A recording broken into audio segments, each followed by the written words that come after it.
Assalamualaikum warahmatullahi wabarakatuh. Dan salam sejahtera untuk kita semua. Semua orang tahu bahwa bersepeda mendatangkan banyak manfaat kesehatan, baik fisik maupun mental kita. Tetapi untuk memulai bersepeda, baik baru mau akan atau kembali bersepeda setelah lama berhenti, menjadi tantangan tersendiri. Semakin lama kita berhenti bersepeda atau baru memulai ingin bersepeda, semakin sulit tantangan yang kita hadapi. Tantangan terbesar kita adalah persepsi yang salah, baik tentang bersepeda itu sendiri maupun tentang sepedanya. Berikut ini beberapa persepsi yang salah dan kadang-kadang membuat kita malas untuk memulai bersepeda.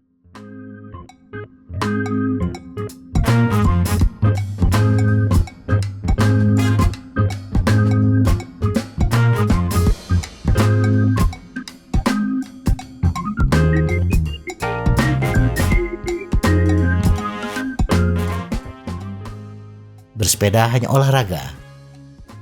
Salah persepsi yang pertama adalah menganggap bahwa bersepeda itu hanyalah olahraga, membuat kita tidak menggunakan sepeda sebagai alat transportasi kita, khususnya untuk perjalanan pendek, seperti ke minimarket, ke sekolah, atau tempat-tempat yang sebenarnya bisa ditempuh dengan berjalan kaki atau bersepeda. Bersepeda ke minimarket yang jauhnya 500 meter, 1 km pulang pergi, bila kecepatan bersepeda kita adalah 10 km per jam, maka kita membutuhkan waktu selama 5 hingga 6 menit perjalanan. WHO merekomendasikan setidaknya kita berolahraga dengan intensitas sedang selama 150 hingga 300 menit per minggu, atau rata-rata 25 hingga 50 menit per hari, bila kita berolahraga 6 hari per minggu. Nah, dengan menggunakan sepeda sebagai transportasi jarak dekat, kita setidaknya mengurangi durasi berolahraga per hari, sehingga akan lebih memudahkan bagi kita yang sibuk. Menggunakan sepeda sebagai moda transportasi, walaupun dalam jarak pendek, setidaknya membuat badan kita menjadi lebih bugar, dengan sedikit usaha tanpa harus khusus berolahraga. Bersepeda membuat lutut sakit. Sering saya mengajak kakak-kakak saya yang sudah memasuki masa pensiun untuk bersepeda, untuk tetap menjaga kebugaran. Tetapi jawaban yang paling banyak saya dapatkan adalah bersepeda membuat lutut sakit. Sebenarnya, bersepeda merupakan jenis olahraga yang aman dilakukan oleh penderita nyeri sendi lutut. Olahraga ini aman dilakukan karena termasuk dalam olahraga intensitas rendah dan gerakan saat bersepeda tidak memberikan tekanan berat pada lutut.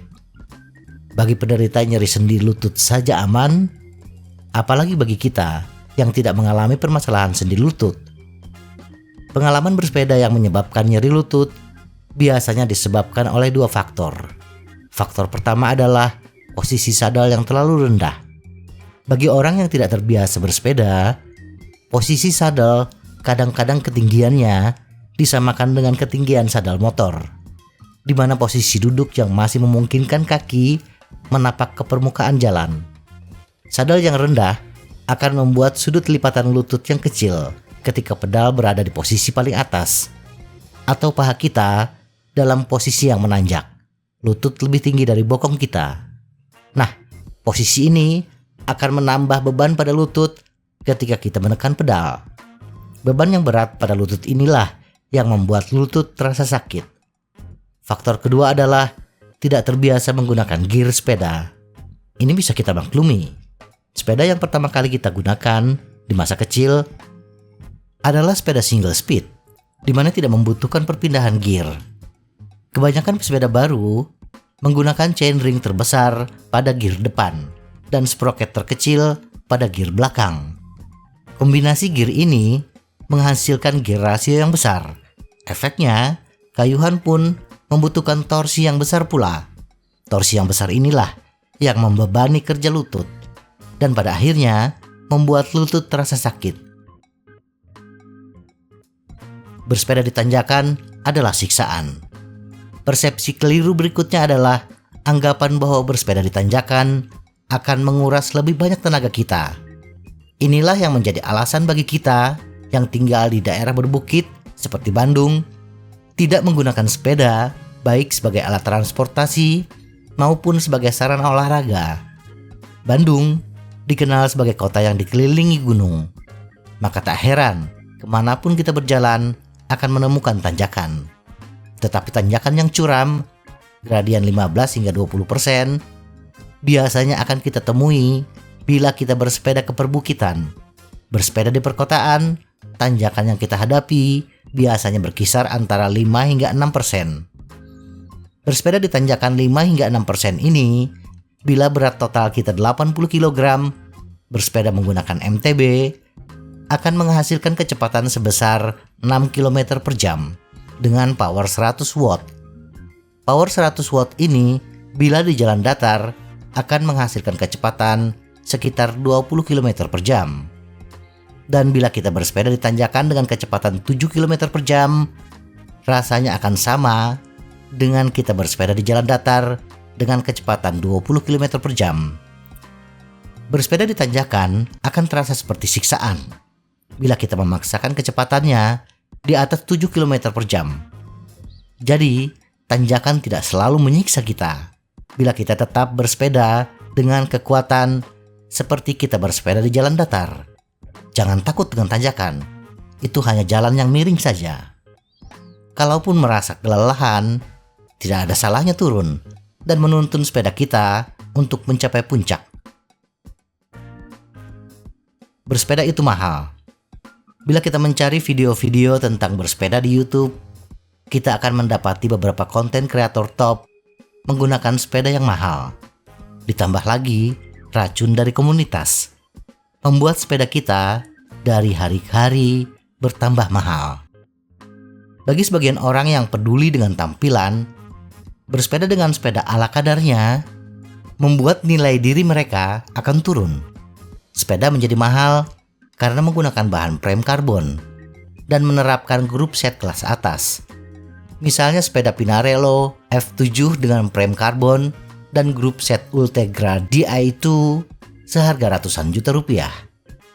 Bolehkah kita memiliki sepeda ratusan juta ini? Sangat boleh, asal memang tidak memaksakan. Tetapi sepadankah atau butuhkah kita sepeda mahal tersebut? Tergantung. Bagi atlet atau pesepeda kompetitif, mereka membutuhkan sepeda dengan spesifikasi tersebut. Tetapi bagi pesepeda rekreasi, yaitu pesepeda yang bertujuan hanya untuk mencari kebugaran tubuh dan menjaga kesehatan secara keseluruhan, sepeda seharga ratusan juta tersebut agak berlebihan. Apalagi bila untuk mendapatkannya, kita terkesan memaksakan diri. Kelebihan sepeda mahal biasanya terletak pada pilihan frame, grup set, dan desain aerodinamis, yang bila kita telisik lebih dalam, tujuannya adalah untuk memotong bobot sepeda, perpindahan gear yang lebih mulus, dan mengurangi hambatan aerodinamis, yang semuanya berorientasi pada kecepatan. Tujuan tersebut, walaupun menguntungkan untuk semua pesepeda, tetapi hanya akan lebih bermanfaat untuk pesepeda kompetitif. Dan untuk pesepeda non-kompetitif, justru yang dibutuhkan adalah bersepeda dengan intensitas sedang. Merujuk pada rekomendasi Harvard University, bersepeda dengan intensitas sedang adalah bersepeda dengan kecepatan antara 19,3 hingga 22,4 km per jam. Kecepatan rata-rata 20 km per jam tersebut tidak membutuhkan sepeda yang super ringan, perpindahan gigi yang canggih, atau desain sepeda yang aerodinamis. Kecepatan tersebut masih terasa nyaman, walaupun kita menggunakan sepeda seharga 3 jutaan. Intinya, dari semua keluhan kita tentang bersepeda, kadang-kadang hanya menjadi alasan kita saja untuk tidak bergerak. Semua persepsi dan sikap kita bisa menjadi penghalang untuk kita mulai bersepeda. Langkah paling utama adalah coba dahulu dengan sepeda yang murah dan rasakan sensasi bersepeda. Semoga informasi ini bermanfaat. Tetap sehat. Salam goes.